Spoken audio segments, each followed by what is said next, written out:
Hey everyone, how we doing today? This is James Sweeney, aka SplitSuit, and welcome back to another video. And as part of the Ask SplitSuit a Question series, a couple people did ask hand history questions, and this one actually came privately via Facebook.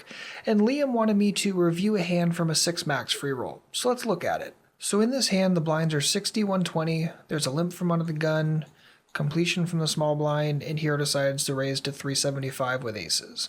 So totally standard so far, size looks okay. Obviously we're going to be raising here every single time. It's just how big can we go. As a pure default in tournaments, we're only talking like 18 big blinds effective against the small blind to start the hand, even fewer against under the gun. Going to something like 3 or 4 big blinds is going to be totally standard and okay here. End up getting calls from both players, go to the flop, check, and hero decides to bet for 650. So at this point, totally standard. I love the fact that we're betting.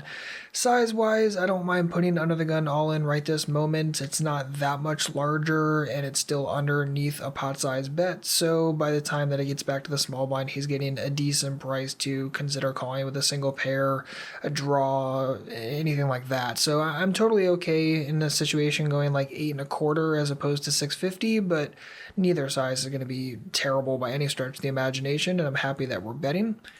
Under the gun calls, small blind calls as well, queen on the turn, check, hero decides to jam, and gets called by both players, river's a 9, and hero unfortunately ends up losing against queen deuce. So Liam just essentially wanted to know if he played the hand alright. I'd say he played the hand perfectly fine. I mean, going back to the flop real quick, it's less than 1 SPR against under the gun, it's less than 2 SPR against the small blind. I mean, this is just an automatic stack-off situation. It does not matter what happens in this spot. So there's really nothing you can do other than stack it off. And just remember, like when it's a small SPR pot and you end up losing to something ridiculous like queen deuce, or even if one of them had flopped a set with like pocket deuce, it's just one of those situations where you played the hand correctly. They made the bigger mistake by getting involved in too small of an SPR with too weak of a hand, and they're going to be the ones that get crushed in the long run. So in the short run, you're going to have to contend with situations like this where you end up running unlucky and you end up getting sucked out on by something like this, but you did not play the hand incorrectly.